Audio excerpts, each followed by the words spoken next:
So the parent asked me this question, my child is studying in grade 3 and still doesn't know to read. Yeah, I'm not surprised because I have met children who are studying in grade 9, grade 10 and still not able to read because the school or the parent or the tuition or the coaching class is not emphasizing on the whole idea of reading. Let me tell you, reading doesn't come naturally. It's not like speaking, like we are born with the sound and the language and everything and we are able to speak. Reading is a conscious effort.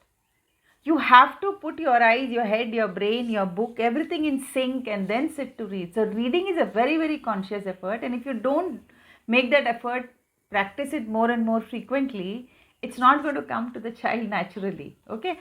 So you will say, yeah, but in till class 3, the child has been trying to read and the child could not read, which means the child has a reading difficulty, which could be dyslexia, which could be learning disability.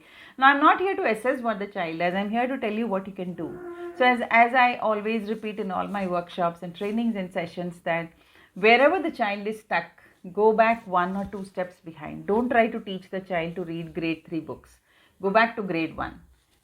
Let the child gain that confidence of reading a grade 1 book. So if the child is able to read a grade 1 book confidently, the child is going to make more effort to read. And then from there, introduce the grade 2 vocabulary, grade 2 stories, grade 2 sentences, and then gradually go to grade 3 level.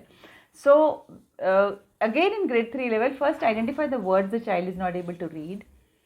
Underline those words.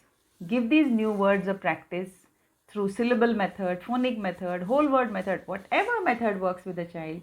Then get into reading. And yes, one most important thing is when the child is reading, don't toko or don't stop the child, don't correct the child.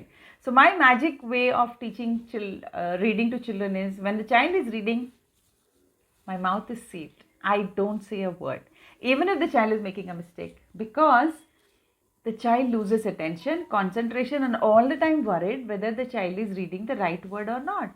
So when you're quiet, the child is making effort to continuously read. It's almost like, you're running a race, but you're putting hurdles in between.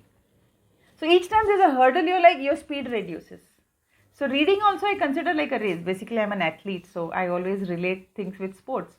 So when you allow the child to read, even if there are mistakes, the child completes reading. So it's important to complete the race. In the end, after the race is over or after the reading is over, all that you need to do is identify the words the child could not read.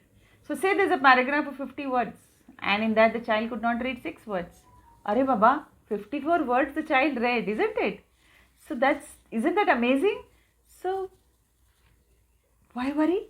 Go back to those words, make the child read again and practice it, and the child will improve in reading. Alright. Thank you so much. See you. If you are somebody who wants to become a remedial educator, in the description there's a link. Click the link, join a WhatsApp group where I coach teachers step by step how to become a remedial educator, teach online, earn online, and help millions of children who are suffering with learning disability across the country. Thank you. Bye-bye.